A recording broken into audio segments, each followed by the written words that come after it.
Varsity থেকে বাসায় আসতাম আর আমার হাজবেন্ডের কাছে কান্নাকাটি করতাম। আমার ক্ষেত্রে যেটা হয়েছে যে আমি সম্পর্ক সবার সাথে আমার ভালোই ছিল। হ্যালো এভরিওয়ান, কেমন আছেন আপনারা সবাই? আপনাদের সবাইকে ওয়েলকাম জানাচ্ছি নতুন আরেকটি ভ্লগে। আজকের ব্লগটি আমি শুরু করেছি আমার প্রতিদিনের অপরাজিতা চা দিয়ে। আর এই অপরাজিতা ফুলটা আমি লক্ষ্য করি আজকে এই অপরাজিতা ফুলের মধ্যে দুটো পাপড়ি ছিল। আমি প্রথমে মনে করেছিলাম এটা মনে হয় এক পাপড়ি হবে, কিন্তু পরবর্তীতে আমি এটা খেয়াল করে দেখি যে না, এটা একটা ফুলের মধ্যেই দুটো পাপড়ি। তো সেটাই আমি আপনাদের সাথে শেয়ার করছিলাম। তো এরপর আমি চলে যাই আমার ভার্সিটিতে, আর এখানে আমি মেট্রোর জন্য ওয়েট করছিলাম। মেট্রো স্টেশনে সব থেকে বাজে জিনিস যেটা আমার কাছে মনে হয় সেটা হচ্ছে গিয়ে ওয়েট করা। এখানে অনেকক্ষণ যাবত আমি বসে বসে ওয়েট করছিলাম যাওয়া আসার ক্ষেত্রে। তো এরপর আমি পৌঁছে যাই আমার ভার্সিটিতে। আজকে আমার ভার্সিটিতে বেশি কিছু কাজ ছিল, অনেক অফিসিয়াল কাজ বলা যেতে পারে। তো সেগুলোর জন্য আমি প্রথমে গিয়ে রেজিস্ট্রার অফিস থেকে আমার কিছু ফর্ম ছিল সেগুলো নিয়ে এসেছি। তো সেগুলো নিয়ে আসার পর আমি এগুলো নিয়ে চলে যাই ক্যাশ কাউন্টারে। আর ক্যাশ কাউন্টার এই যে এখানে, আমি ক্যাশ কাউন্টারের সামনে কিছুক্ষণ দাঁড়িয়েছিলাম। সেদিন সম্ভবত কোনো এক্সাম চলছিল বা তার 2-1 দিন পরই হয়তো বা কোনো এক্সাম শুরু হবে, যার কারণে স্টুডেন্টদের অনেক ভিড় ছিল ভিতরে। ওদের যেহেতু এক্সাম চলছে তো ওদেরকেই প্রায়োরিটি দিয়েছি। তো আমি বাহিরে কিছুক্ষণ ওয়েট করছিলাম ভিড় কমার। এরপর ভিড় যখন কিছুটা কমে যায় আমি এরপর ভিতরে গিয়ে আমি আমার বিলটা পে করে আসি। তো এরপর এখানে থেকে টাকাটা জমা দিয়ে আমি চলে গিয়েছিলাম লাইব্রেরিতে। আর এখানে আমি বসে বসে আমার ফর্ম ফিল আপ করছিলাম, প্লাস আমার যেসব অফিসিয়াল ডকুমেন্ট ফিল আপ করার ছিল সেগুলো আমি বসে বসে এখানে ফিল করছিলাম। আমি এখন যখন আমার ভার্সিটি লাইফে শুরুর দিকের কথা চিন্তা করি, আমি এখন নিজেকে কম্পেয়ার করতে পারি যে ওভার দ্য টাইম কতটা ইভলভ হয়েছি। কারণ আমি যেহেতু সহজে মানুষের সাথে মিশতে পারি না, তো আমি ভার্সিটির শুরুর দিকে অনেক চেষ্টা করেছিলাম যে আমার সব ফ্রেন্ড সার্কেলে মিলে আমরা যেন একই ইউনিভার্সিটিতে ভর্তি হই, যাতে করে আমার নতুন করে ফ্রেন্ডস না বানানোর প্রয়োজন পড়ে। কিন্তু হয়তোবা ডেস্টিনি অন্য কিছু ছিল, যার কারণে আমরা প্রত্যেকে অন্যান্য ভার্সিটিতে ভর্তি হয়েছি। লাইক লিটারালি সবাই ইন্ডিভিজুয়াল ভাবে আলাদা আলাদা ভার্সিটিতে ভর্তি হয়েছি।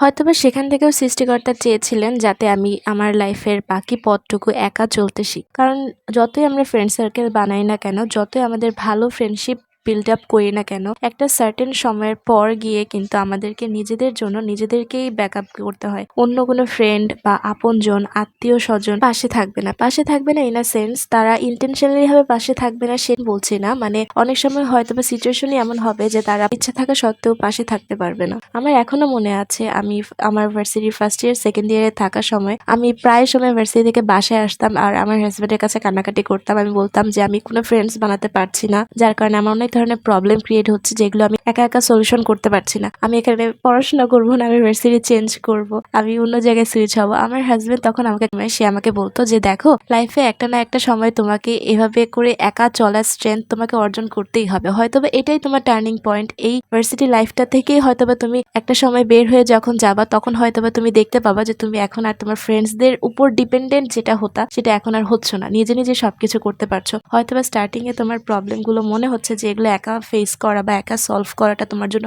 একদমই ইম্পসিবল, কিন্তু ওভার দ্য টাইম তুমি হয়তোবা একসময় তোমার লাইফের যতই বড় প্রবলেম আসুক না কেন তুমি একাই ডিল করতে শিখে যাবা। আর এখন যে পর্যায়ে আছি আমার লাইফের, এখন এই পর্যায়ে থেকে আমি রিয়েলাইজ করতে পারছি যে আমার হাজবেন্ড তখন যে কথাগুলো আমাকে বলেছিল সেগুলো সবগুলোই সত্যি এবং ঠিক কথাই বলেছিল। লাইফে ফ্রেন্ড সার্কেল দরকার, তবে আমার ক্ষেত্রে যেটা হয়েছে যে আমি সম্পর্ক সবার সাথে আমার ভালোই ছিল মোটামুটি যতটুকু রাখার দরকার, কিন্তু আমি কোনো ক্লোজ ফ্রেন্ড বা ভালো বন্ধু আমি খুঁজে পাইনি। এদিক থেকে হয়তো বা আমি বলবো যে আমি আনলাকি। আর এটার খারাপ দিক যেমন ভালো দিকও আছে, যে এই ভালো দিকটা এটাই যে আমি নিজে নিজে সবকিছু করতে শিখে গেছি, নিজের প্রবলেম নিজে ফেস করতে শিখে গেছি। তো এখানে আপনাদের সাথে কথা বলতে বলতে আমি চলে এসেছি পাখির বাজারে। এটা মিরপুর 1 নম্বর পাখির হাট। আপনারা আমার আগের ভিডিওতে দেখেছেন যে আমি আপনাদের সাথে শেয়ার করেছিলাম যে আমার অনেক বেশি পাখি বেড়ে যাওয়ার কারণে এদের মধ্যে অনেক বেশি ইন্টারনাল ক্ল্যাশ শুরু হয়ে গেছিল। তো যার কারণে আমি ওদের মধ্যে কিছু কিছু পাখি এখানে আমি সেল করতে এসেছিলাম। এখানে এসে আমি অনেক ধরনের পাখি দেখতে পাই, যেমন এখানে কোয়েল পাখি এবং অনেক ধরনের পায়রা। আর এই যে এই চাইনিজ মুরগি, এগুলো আমি দেখেছিলাম। এগুলো অনেক কিউট ছিল, আমার কাছে দেখে অনেক ভালো লাগছিল। এগুলো মানে এক একটা বলতে গেলে তুলার বলের মতো ছিল। এই যে এগুলো আমার কাছে অনেক বেশি ভালো লেগেছে। এরপর এখানে দেখতে পাই যে এখানে প্রায় অনেকেই পাখি কিনতে এসেছে। আর এই যে এই পায়রাগুলোর এখানে এই পায়রাটাকে আমার কাছে অনেক বেশি কিউট লাগে। মানে তারপর এই যে এখানে অনেকগুলো ছোট ছোট মুনিয়া পাখি দেখতে পাই, এগুলো প্রত্যেকটা এত কিউট ছিল। এই যে সাইডে এখানেও ছিল, এগুলো সম্ভবত বাচ্চা ছিল, অ্যাডাল্ট ছিল না। সামনের যেগুলো ছিল সেগুলো সম্ভবত অ্যাডাল্ট ছিল। তো এই ছিল আজকের ব্লগ। আশা করছি আপনাদের সকলের ভালো লেগেছে। ভালো লেগে থাকলে চ্যানেলটি সাবস্ক্রাইব করে ফেসবুক পেজে ফলো দিয়ে পাশে থাকবেন।